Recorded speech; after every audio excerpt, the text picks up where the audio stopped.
right, good morning. Last day, RSA. Everyone feeling good? Feeling good? I love the theme this year, right? The art of the possible. It feels dramatic, it feels very strong. I'm like, yes, the art of the possible. But the past couple days, and it'll be interesting to see if you guys feel the same way about this. Past couple days, about halfway through any talk, I start to feel a twitch. I'm like, would my folks do that? I don't know. And also, I look around and I'll see the same look. That sort of like hardened stare, right? Like that, like 10,000 yard, like, I've seen things you wouldn't believe.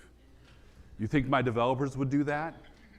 You think my IT people would really use that? I love what you're saying, but how would I convince my workforce to do what you're talking about? Right? What is possible is so oftentimes limited by what we could actually get people to do. And so in the next 50 minutes or so, I'm going to try and chip away at that a little bit. I'm going to talk about human factors. And I'm going to talk about some of the ways that hopefully we can get some things done.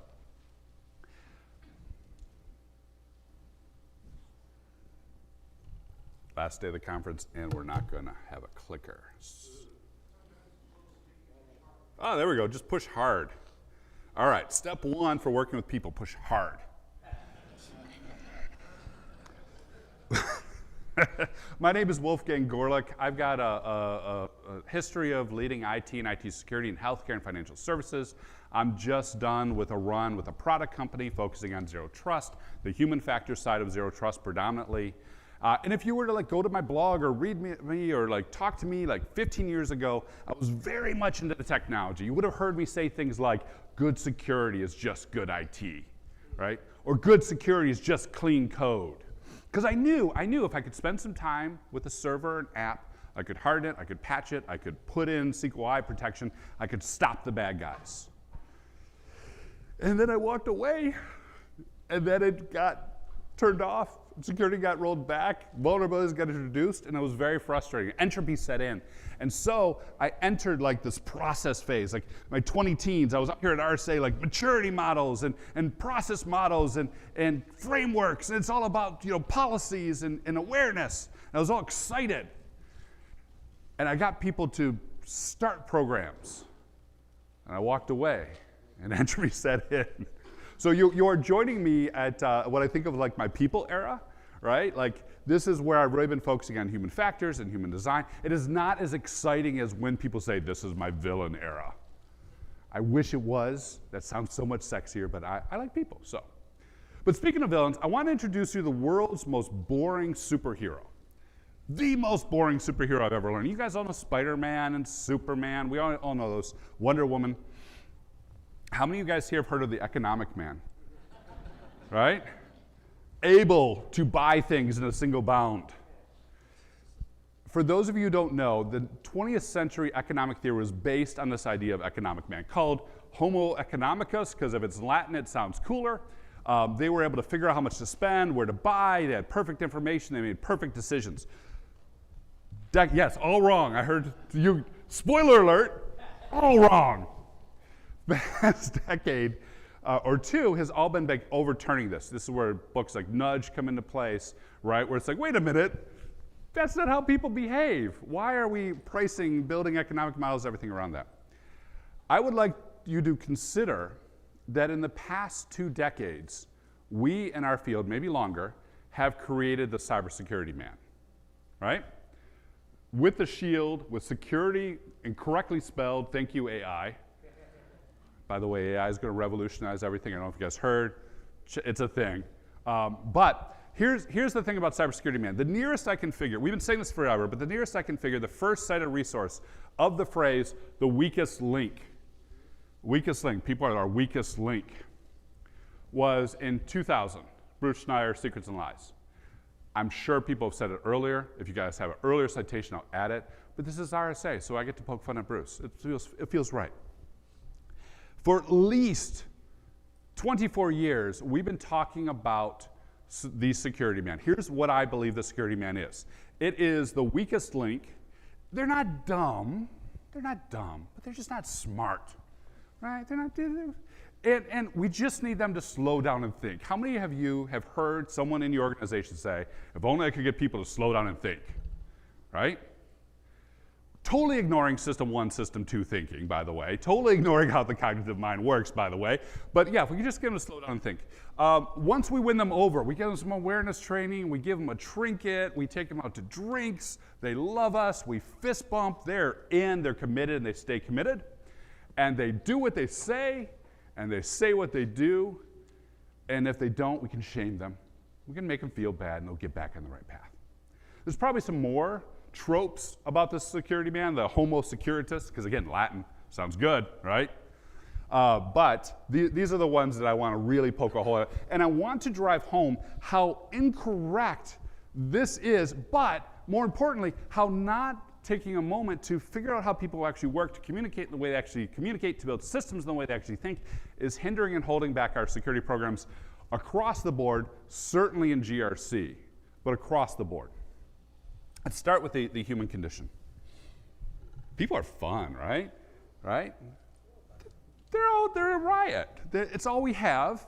It's the people on the front lines. We're going to equip them, and they're going to go forward, and they're going to secure everything. And we've got a great series of frameworks for this. We've got a great way of communicating risk for this. And if you want to, by the way, see how this plays out, see how the biases in people play out. Anyone find the whole bear versus man thing that's having a moment right now?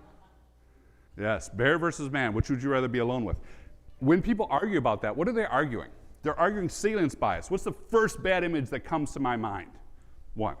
They're arguing likelihood. I had a bad image and I looked it up, and my likelihood proves that it's more likely than your likelihood. Or they're arguing impact. Yeah, but your likelihood proves it's more likely than my likelihood, but a bear is scary and has claws and is heavy and will rip you apart, right? And no one can really truly seem to agree yet, bear versus man. I'm not going to weigh in. It doesn't matter. The point is, when it comes to risk management, this is like a great encapsulation about any sort of risk we try to talk anyone into doing. We start with this idea that risk management is beautiful. It has a beginning. We're going to be on the same page. We're going to do an assessment. We're going to do a gap assessment. We're going to figure out where you're strong and where you're weak. We're going to have conversations with those control owners. We're going to say, here's what you need to do. They're going to do it. Life is going to be good. Never have I seen it happen that way, ever, ever, ever, except for textbooks. And it all starts at that beginning, right? That beginning part of the risk appetite. What is your risk appetite? That's what we need to ask, right? That's where we start, so our controls are right. I love that question, by the way. What is your risk appetite? If you ask the CEO, it's high, as we all know. Business is in the business of big bets. CFO will give you a dollar value. May say something like EBITDA, sounds great, sounds fancy. 10 million, bah, okay. The CIO is gonna be like, no, don't you touch a damn thing, I got SLAs, low. Which all gets to what the CISO's, I think, real risk appetite is. Bourbon. Bourbon, yeah, I don't know about you. This is why we drink. Because how do you come up with any sort of risk strategy after that, right? And it varies by when you ask. It varies also. What's interesting is who's asking. If it's a consultant versus an internal person, you get two different answers. The science of risk shows if they like you more, they will take more risks with you. So, next time someone's like, I'm doing all the risky things with you, you're like, oh, wow, they really love me. That's awesome. But who's asking changes this, which is fascinating to me. When you're asked changes this. And so often when we figure out risk appetite and we figure out how we're trying to communicate things, I should add, by the way, I do advisory work, I do executive coaching. CISOs and security leaders will come to me, and especially young ones, and they'll ask me things like, what metrics do I need? And you teach me what metrics. Or, hey, what chart should I use for a board presentation? Or, I'm trying to convince my peers to patch or to remediate or to burn down these controls. What prioritization formula should I use? Do I need a fair? Do I need Monte Carlo? And I'm like, yes, you need bourbon. You need to go to a casino. You'll be fine. Because none of that's right, right? It's fascinating. Who you ask changes it. Who you're talking to changes it. The relationships change it. Underlying all that, I believe, is the relationships that the people have with the person who's asking. I think it's much easier for an executive to say, I don't trust your data, than it is to say, I don't trust you. I think it's and this is so much easier, for your partner in IT to be like, I can't remediate any of that until you prioritize it with good data, than for them to say, I'm not doing any of that. No way, right? So what do we hear? We hear it's got to be data, it's got to be data, it's got to be data. So we focus on the data, we focus on the data, we focus on the data. Speaking of data, in my last role, we did a series of reports with Scientia, right? Great analyst firm. They looked at 5,000 folks, 20 or 30 countries. It was an annual study. Consistent finding, year after year, capability after capability. Disaster recovery, business continuity, endpoint security, zero trust, right? You name it. If they said that capability was mature, they were more than twice as likely to report they had good relationships with their executives, good relationships with their peers, good relationships with their directs. More than twice as likely to have good relationships. Why? Because relationships drive so much of the human condition. And yet oftentimes we focus so much on the metrics and the charts. In terms of risk appetite, we need to use like a risk menu, not survey people. What does that look like? Here are 10 scenarios that I care about. Back to, yes, with good data. I'm not saying don't do good data. But here's 10 scenarios the GRC program has identified that could happen, real risks that we want to remediate, 10 stories we want to tell. Which of these matter to you? Which of these are most concerned to you right now? Much easier to get consensus, much easier to get buy-in on. And of course, reduce the ambiguity around what we're going to do about those. I'll come back to ambiguity in a minute. The key thing here is relationships first. Second is what's in it for them. One of the things that I'm constantly driving home is we need to make important things interesting and interesting things important in security.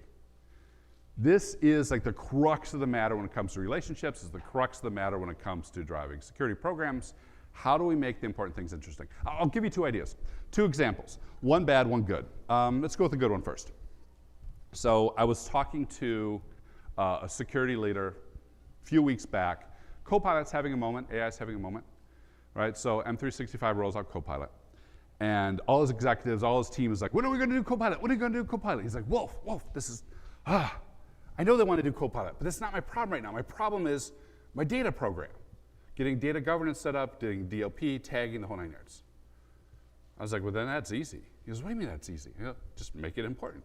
He goes, here's a way that I would position that. I said, yeah, I want to do Copilot. Copilot's awesome. You know what all these Gen AIs are based on? They're based on good data. You know that data governance program? The reason I want to do that is so that we can get good data into Copilot. Also, anything you're scared about on this lovely risk menu around Copilot is usually the fact that it's exposing the wrong data to the wrong people. That's why we're prioritizing my data program. A few days goes by, he gets a text, he goes, guess what? I'm like, what? He goes, my data program's running. I'm like, yes, right? Make it interesting, make it interesting. Give you an example, I think this actually went off the rails. Okta had a breach last year, a few of them, and the CEO in a meeting asked the CISO, like, what about this Okta breach? Like, what is our exposure? And the CISO was telling me later, he's like, I almost laughed. I'm like, we don't use Okta. We don't have to worry about that. I'm like, well, did you take what he was interested about, though, and make it important? Because what do you mean? I said, well, for example, what do you want? He's like, well, I want things like buy-in and support for the things. I don't need money. I don't need people right now. I just need some support. I'm like, all right, so tell me what that looks like. And he goes, well, I did this, I did that. I go, okay, here's how I would have perhaps said this. Oh, yeah, Okta had a breach. Cloud identity providers we're concerned about, which is why, as you may recall, we had strategic investments in authentication, MFA, and detect and respond, ITDR. So we're on top of that, which is why your continued support for those is so important. But we don't have Okta, so we don't have to worry about it today, but we may very well need to worry about it tomorrow. It's like, oh, I should have said that. I'm like, yeah, next time you get a chance, right? They're already interested in it. How can we use that and drive it forward? It's all about leveling and working with the people. So let's talk about cognitive biases, all the different ways that we get things right and wrong. One of the things that I think we're doing is effectively running 20 years of technology and 20,000 years of legacy. All right? Legacy being us, of course. We love our stories. We don't necessarily want to do statistics and math. We can't remember too many things. About 7 is what they say. We can't know too many people. There's around 100 to 150 relationships we can maintain in our lives, according to science. Strange things happen in our brains. Strange things happen in our brains that allow us or cause us to make different decisions. I'll give you an example. Let's talk back to risk, right? Let's say we're presenting a finding. I'm going to give you 2 risks, 2 ways of presenting this finding. And I'm going to ask you to raise your hand and weigh in. First way, it's a medium risk. We need to do something about it. Pay attention to how that hits you. Second way, this risk is 8.375 on our scale. Who thinks medium risks sound more informed and intelligent? 8.375? Something really weird happens. We love, like everyone's like, stop the binary. People love binary. Like 2 things, we're excited. Like I got 2 hands, I can hold them. That's great. 3 things are really exciting. I got 2 hands and 1 that I don't know what to do with. It's even more exciting. Jokes, 3 setups, right? Always, always. We love our 2s, we love our 3s. We can do 4, and by the time you get more than 4, you pass out of the primitive mammal part of the brain that counts. And you pass into the cognitive brain that processes numbers. If you look at an MRI and you say medium risk, and you say 8.75, 2 different parts of the brain light up. Could be the exact same. You could randomly select a number between 7 and 9 for your medium risks, and people would respond differently than that. Isn't that wild? Totally crazy, totally crazy. All the cognitive biases that we're bringing along with us change so much of how we do communication, so much of how we navigate the world, and oftentimes are completely overlooked. Which is why, like, the art of communication, as many of you have heard, as many people know, this is not a me quote, rather. Not what we say, it's what we hear, right? Was it a mid-level risk or 8.75? Was it something that is interesting to me, or are you just blabbling on around MFA and ITDR, and I don't even know what those acronyms mean? Not what we say, it's what we hear. Yet, so oftentimes we forget that, and we're like, we just need to say the right thing. If I could just say the right thing, I would get the money and the budget, and everything would be great. Awesome. Never going to happen. What affects what people hear? The relationships, again, this is a continuing theme. Anchoring, if we start off with talking about cloud and then talk about cloud risks, they're going to be more receptive to cloud risks. If we talk about on-prem and then bring up legacy, they'll be more concerned about legacy risks. Do we have resources? If you can't do anything about it, they're not listening anyways, they're going to start ignoring you. All sorts of things drive the way we listen to these things. So what do we do about it? We make these risk scenarios salient and specific. Salient means I can think about it, I can picture it, I have recent examples. That's why headlines work, right?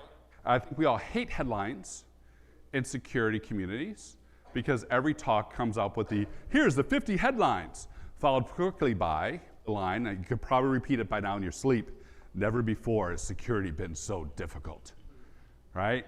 You're like, come on, I've been doing this for 30 years. The headlines change. Right now it's SolarWinds. It used to be Target. Okay, right? But storytelling in a professional setting is so incredibly powerful. If we can tell something in a professional setting that ties to a risk, that has some statistics, that has a recent example, it's going to be salient, it's going to be specific, they're going to be in. If we say we're just managing risk, they're going to be great. I don't know what that means, but I'm paying you and I'm sure it's good. Keep paying me, it is good. But you're like, oh, the risk of phishing off of this particular way, which is driving this amount of fraud, and by the way, just down the street, another bank just like ours got popped, suddenly you have their attention. Reducing ambiguity. Fun fact, no one's going to find this fun probably, but in 2022, my New Year's resolution I was actually able to keep for a full year, which almost never happens, right? New Year's resolution's incredibly hard to keep. I kept mine for a full year. I was not going to say the phrase, it depends. I was not going to say it depends. In September, I was on a call, and someone asked me a question. I'm like, well, you see it. He's like, are you going to say it depends? I'm like, no. He's like, oh, I'm going to trick you. I'm going to get you to give up. I'm like, no, you won't. because that's what I'm doing. Why? Because when I was looking at the research, people would, if it was ambiguous, they would either decide not to act or ignore it. Like they would rather have a career-ending injury. Studies will show that they would rather accept they have cancer, they would rather have terrible things happen to them than have ambiguity. It depends is like a conversation stop, right? So we need to figure out when we present these scenarios, what are we actually doing about it? How do we reduce the ambiguity? And then play with those biases to make sure that we're presenting in a good way. I will give a caution here. A bit of a cringe moment.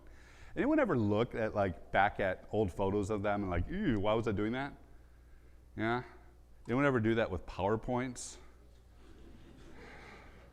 And preparing for this talk, I went back and looked at talks I'd given in the past. And around 15 years ago, I had a slide that said, social engineer your business for their own damn good. I'm sure that went over real well with the hacker audience. I winced. I'm like, I hope no one I ever worked for ever heard that. Right? One of the things that I find when I have these conversations is people get too manipulative, they get too out there, and then the organization pushes them back and they get resistance. So make sure as you're doing these things that you're not social engineering. You do need to have a good relationship, right? It shouldn't be like, I have a good relationship with the CFO, I have coffee with them every 3 weeks so I can get budget. That's not a relationship, right? We need to actually be forming a human connection, leveraging that 20,000 years of legacy. In the deck, I've got everything that I'm talking about on each section slides if you want to pull down and research more. And you should, by the way, this is, we got 50 minutes, right? This is not a lot. Please do dig into this. Please do reach out to me if you want to have conversations about this. I would love to. Okay, let's talk about risk. The human condition is one of ignoring risk. How do we process risk? One of the interesting things about risk is this idea of risk thermostat. Another related topic to that is, as a culture or organization, we have a risk equilibrium, or what I like to think of as a risk climate. To get to what those are, I'm going to tell you a story. I was a CISO in financial services firm, as already mentioned, and we had a great network. I love that network. It was secure, it was locked down, I had firewalls and segments and all sorts of things. Really was very pleased with how we eventually got it. Very few breaches. One of the security incidents I faced was malware spreading all over the place from the executive floor segment. Like, what the? Traced it down. It was one of the executives. He had brought in a laptop. It was his kid's laptop. It was a gamer laptop. It was a Windows XP laptop. Now dated this story. But he brought it in knowing it was infected, and he infected our network. I was pissed. And I asked him, why did you do this? Like, do you know how much time I put into making this pretty and nice? Why would you mess it up? And he said something to this day I don't know how to respond to. And this is the exact quote to which this executive said. He looked at me, he said, yes, I knew it was infected. So I brought it into work. He goes, where else would I bring it? This is the most secure place I know.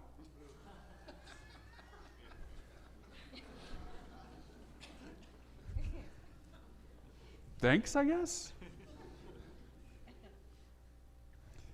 The idea of a risk thermostat is the safer you feel, the more risks you take. The more unsafe you feel, the less risks you take. These risks, by the way, don't stay neatly in GRC buckets. If you have a bunch of layoffs, people are going to be very risk averse. Right after bonus time, that's when you want to be taking your risks, because that's when people are feeling good. It's very strange when you ask, changes things. Risk thermostat is oftentimes used incorrectly, however, to avoid controls. You may have heard things like, oh, we can't possibly ask people to wear helmets and motorcycles. They'll drive like maniacs.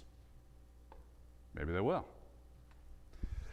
During the pandemic, the WHO held off on doing a mask mandate because they're concerned if they did a mask mandate, people would not shelter in place. Oftentimes I'll hear, well, why would I do a PAM solution? Won't that just make my IT people take more risks? It's all this sort of mentality. And to be fair, yes, if 100 people are driving a motorcycle, 2 of them are probably going to be crazier after a helmet law, right? If I roll out,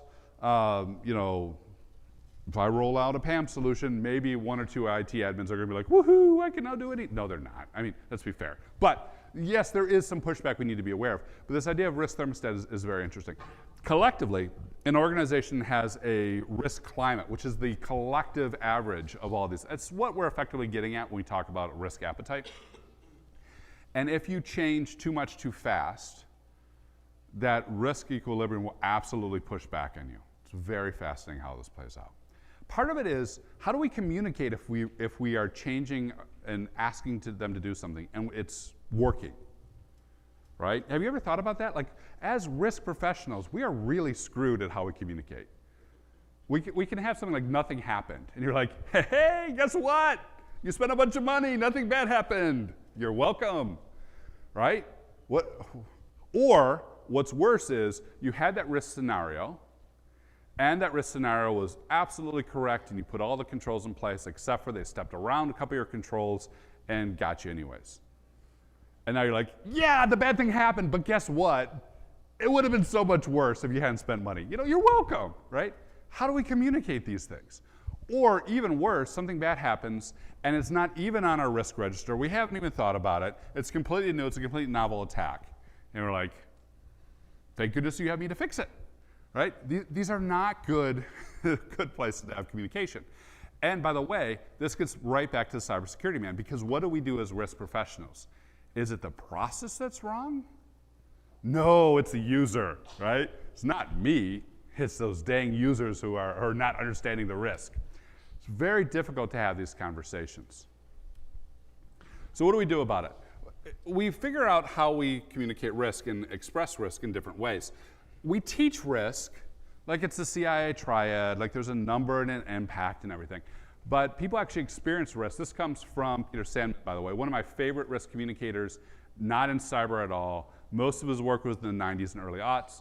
He posited risk was a function of hazard and outrage.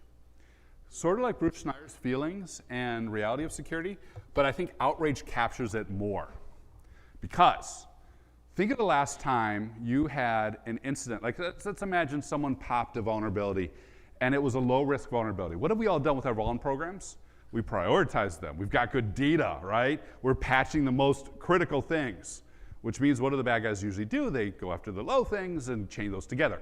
So your executives, what do they say? Do they go, you know, I'm so glad we have Wolf. He patched all the important things. This must not have been important. Or do they go, if you can't do the simple things, how the hell can we expect you to do the hard things? Right? Because they're outraged. Now let's even step outside of a vulnerability. The SEC tweet last year was such a great example of outrage. Does your social media accounts count as critical infrastructure? Not from a hazard perspective. People can say bad things all day long. They're not getting into our cloud environment, right? Nah. Were people absolutely outraged when the SEC was tweeting about Bitcoin because their account got compromised? You would be shocked at how many people reached out to me and be like, hey, how can I do multi-factor on shared accounts? And what about my marketing agencies? By the way, I have an answer for that, but that's not in this call or talk if you want to have this conversation. But people suddenly got excited about that because I need to take care of that. People are asking. Which is good. Make the important things interesting. I would argue risk mitigation is a function of important and interesting. Important is to address the hazard. Interesting is accepting that outrage. You're absolutely right. We care about our social media accounts. Let's talk about password managers and multi-factor, right? Also, people are primed to respond to risk for a very short period of time. Either in the moment, because of 20,000 years of legacy, the monster is outside the cave. Are they still there? Doesn't look like it's biting me. I guess I'm fine. Maybe I'll invite the monster in, and that's how we get dogs. I don't know. Or over a period of time. We are terrible at risks that are multi-year or multi-generational. We're really, really good at things that are seasonal. Like, give me a good 6 weeks, and I'm great. I can solve all the things. I recently experienced this at a dinner party. Came out of New York a few weeks ago. Got terrible food poisoning. So as I'm in my bed dying, my wife's like, we have a dinner party tonight. 12 people are coming, and I've brought all this food. I'm like, yes, we'll have the dinner party. text them and let them know so they're aware of the risk. A couple people are like, yeah, that's fine. I don't really want to come. I sit in the corner. People start coming in. I wave at them. I've got the mask on. I'm in the corner. I don't eat. I don't touch anything. I join in the conversation. We have a lovely conversation. Build some good relationships. Build some good friendships. Reconnect. What happens at the end of that? People are hugging me. Did the risk change? In 2 hours, did I become like, he's clearly not effective? No. But human nature is like, the monster didn't bite me. Give me a hug. Right? It's great. So we really have to be careful when we introduce risks in terms of when we want to get things out of it. So reduce the ambiguity, but also communicate the ambiguity. Communicate where there are unknowns. Right now, I absolutely guarantee you, anyone, I'm not going to ask for a raise of hands, but I'm sure many of you guys are doing passwordless, right? Passwordless is all the rage. And people are like, we're selling passwordless because it'll end phishing. I absolutely guarantee you a bunch of security people are going to get in trouble because they said it will end phishing. And it does. It ends phishing one way. 6 other ways I can think of that will phish you. Probably 2 other that I don't know about that will be announced at a DEF CON coming soon to Vegas near you. You also want to communicate the ambiguity. Like, we're going to do this. We're not entirely sure about this part, but this is where we have certainty. So that you have the wiggle room when things do happen, and you're not like, well, I thought you fixed that. I fixed the part we knew about, but there's still unknowns. You want to introduce risks at the right time. One of the things I think a lot of GRC programs do wrong is we come up with a whole long list of things. And then we're like, oh, we will review these on a quarterly basis. Awesome. What happens 1 quarter, 2 quarters, 3 quarters in? Risk hasn't happened yet. Why am I worried about it? Right? Like, but because it's still scary. It hasn't bit me yet. Maybe I should hug it. I don't know. So be very careful about the normalization of risk. And of course, again, be prepared for pushback, both personally in terms of reactance and organizationally in terms of resistance. That pushback side is another thing that I think too many GRC programs get wrong. Let's suppose for a minute we have 30 terribly important risks. And we're going to do a program to address them. And 10 of them are really high pushback. What do we do about those 10? Some of you are thinking, well, it depends on how important that risk is. Is it a critical thing? Is it a crown jewel? Right? That's where a lot of us are taught. That's where our head goes. I would argue you do the other 20 and get buy-in and get momentum, build relationships, build trust, and then suddenly that resistance will dissipate.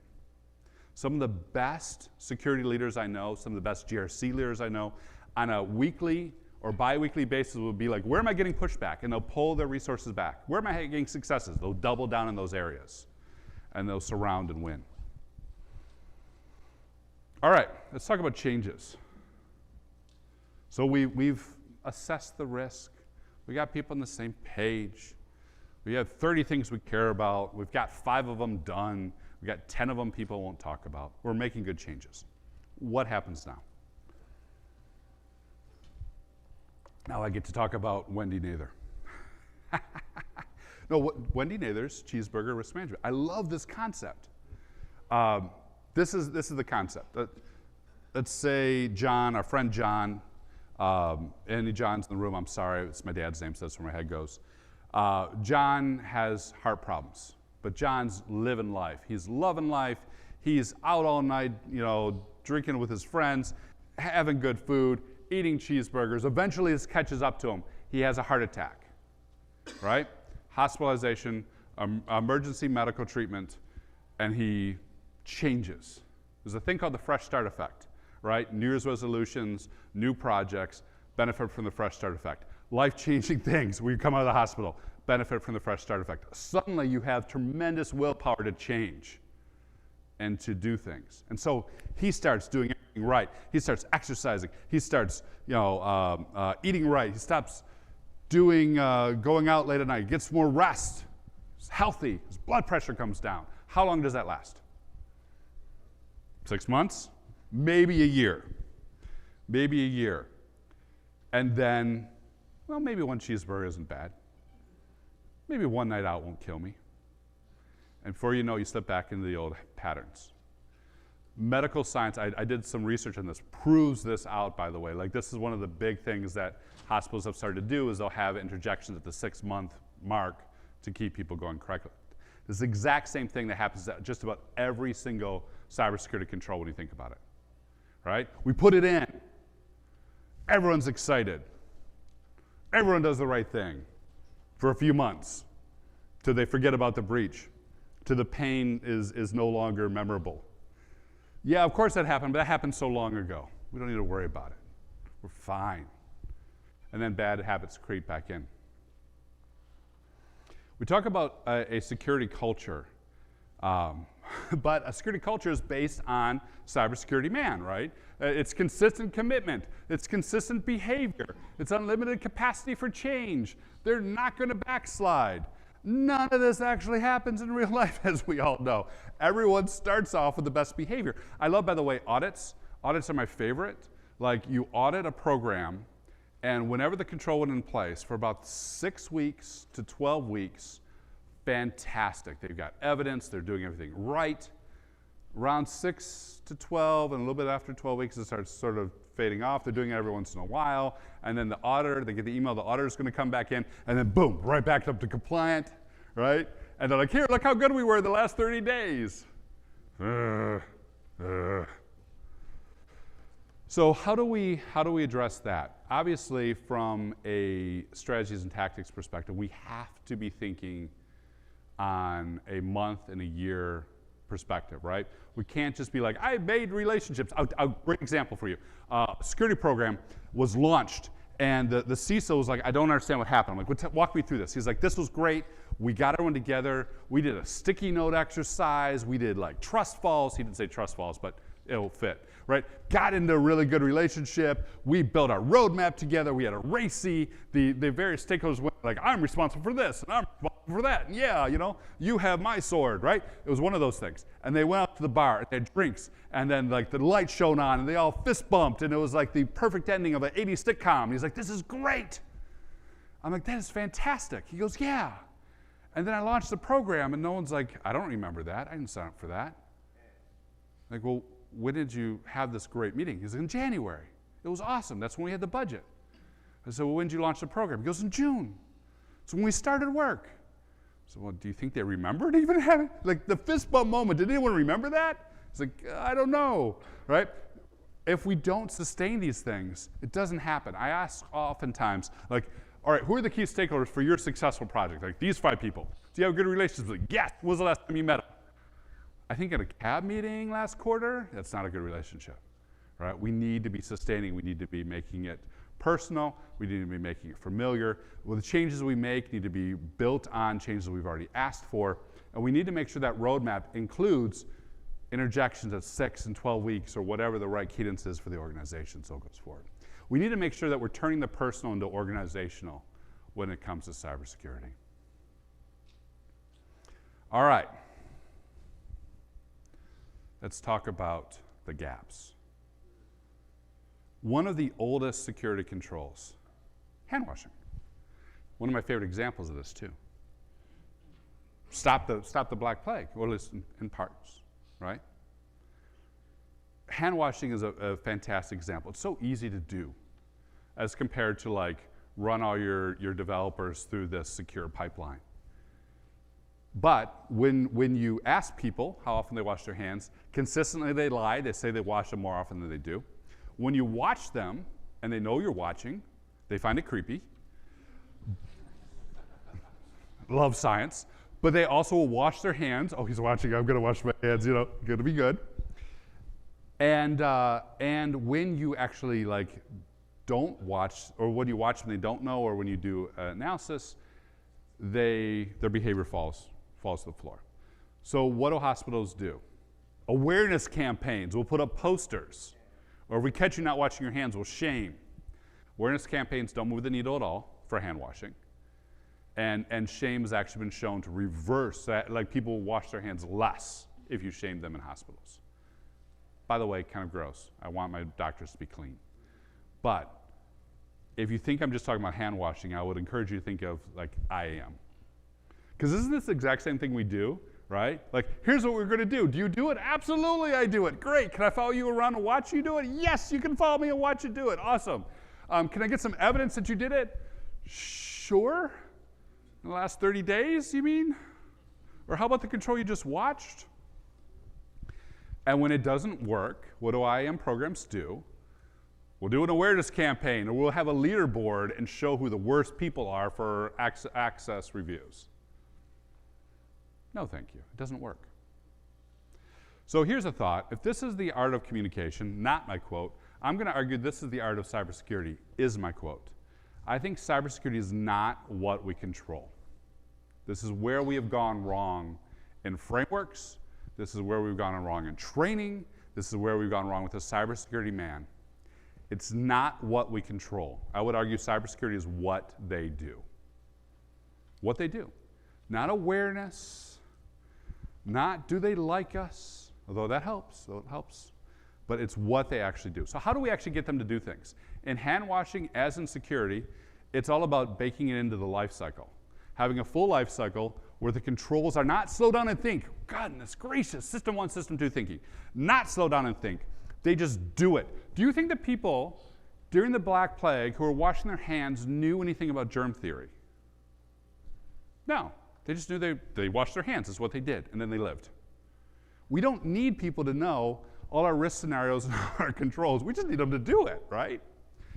And so we need to have this consistent way of doing this. I recently ran into a startup, by the way, that does this for DevSecOps.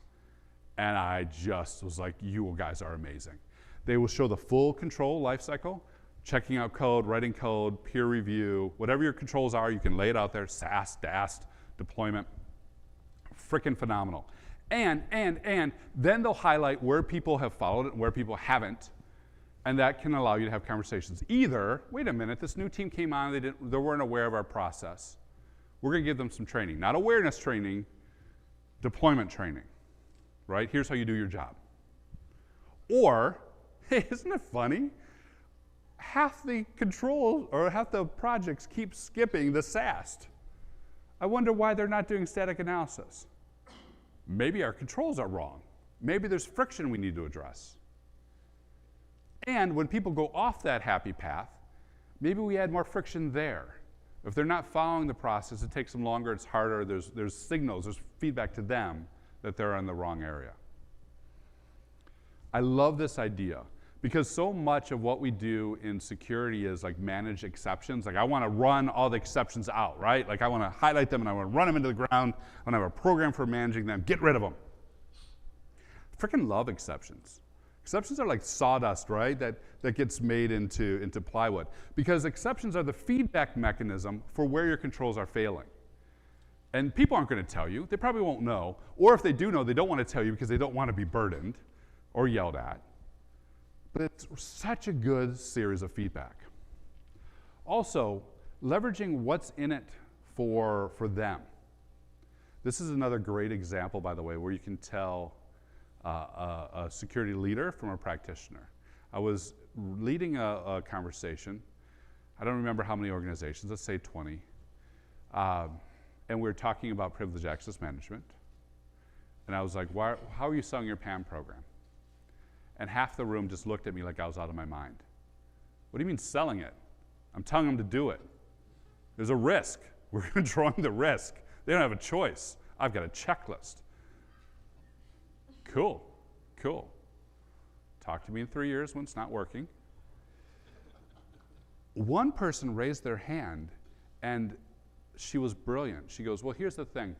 Our current IT team, we went through some layoffs. They're always worried about getting blamed for things. So I had a conversation with them about, if we have these recordings, you're never going to get blamed because we have evidence of everything that was done. I went to my developers, and the type of PAM tool we're using, really clever, by the way, which is beside the point, the type of PAM tool we're using relies on tags in the cloud and will automatically provision the developers into it. I'm like, hey, it's your last job. Didn't it suck when you joined any project and you had to wait 6 weeks before you got access? It's not going to happen here because with the PAM tool, you just get it. So basically, you just told them that their jobs are better. It's like, yeah. And so now I got buy-in and support. I'm like, that is exactly what we need to do, right? It's so hard for us to do because we think about the technology and we think about the thing. It's so hard for us to think about what is actually in it for the other users. So, mind the gaps. All right, let's give you some final thoughts. I'm going to give you a bonus cognitive bias. Bonus for you guys. The fundamental attribution error. Some of you guys hear about the fundamental attribution error? The basic idea is when you do things, you have all the information. You know why you did it. I was tired, I was late, boss called me, partner's grumpy at me, right? Whatever it was, you know why you did it. You're like, of course, but I'm a good person. But when they screw up, you're like, that idiot. Why did they do that, right? The fundamental attribution error. I would argue the cybersecurity man is the fundamental attribution error at scale. This is what our industry does. We don't necessarily connect the fact that people are just trying to be people, trying to do their jobs, trying to get things done, trying to achieve whatever they want to achieve. And really, I'm on a board, and the CFO of the board is, or CFO reports to the board is fantastic. Because she starts everything by saying, you don't want to know about accounting. I'm like, I don't.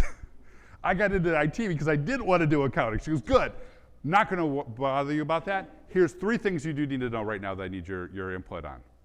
Love that. But we go like, everyone needs to know about security, right? We got to give them awareness training because they're making all these dumb decisions. No, fundamental attribution error.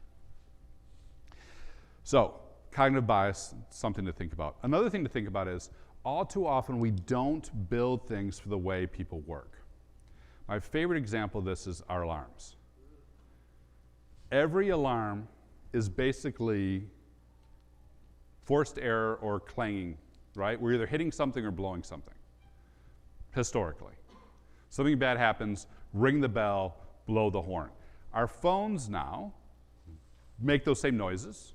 Our SOC now makes those same noises. It's kind of interesting. Like we just sort of carried on how we used to alert people to danger in the medieval times and carried it forward. But if you think about 20,000 years ago, is that how we knew danger was coming? No. It was more like our senses, what we smelled, what we heard.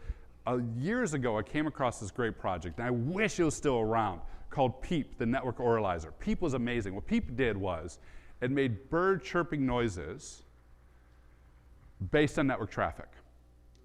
It created an entire sonic ecology based on what was going on in the network. And people who would use it would swear to me that they were like, oh, I got this great intuition, like, oh, the birds are upset. That must mean that we're printing too much, right? Back in the day and age where you really had to optimize your network. Imagine if we were doing that for our SOC, right? It would sound so much better walking into a SOC, the music, or maybe make it to techno or something, or make it exciting, but oh, it's thrilling music, Sort of like when you're watching a movie and the soundtrack shifts, you go, oh, this is going to be good. This is the good part. Same thought. We are hardwired to listen for changes in our environments and respond emotionally and physically. We forget that, and then we clang on things and we blow air. Similarly, I believe, not only from a security alert perspective, but from a risk perspective, from a communication perspective, we as risk management professionals are still banging sticks and blowing air. We've got to get to a point where we're much more in tune with people, much more designed with how people have evolved, and using more human-centric ways. So, how do you apply this? Here's a slide. You can read it. But just look for those ways where you guys are struggling, right? Relationships that are not working, projects that are failed, and ask yourself why, from a human perspective, right? Not because I don't get budget, not because they don't understand the technology, but is there a relationship problem failing? Is there a communication problem failing? Are they just not doing what they need to do because we haven't embedded in a workflow? Those are the areas that I would encourage you to look at. I don't have time for questions, and we all have to leave the room. You guys know this. This is the last day of RSA. But I will see you guys outside, and thank you so much for doing it.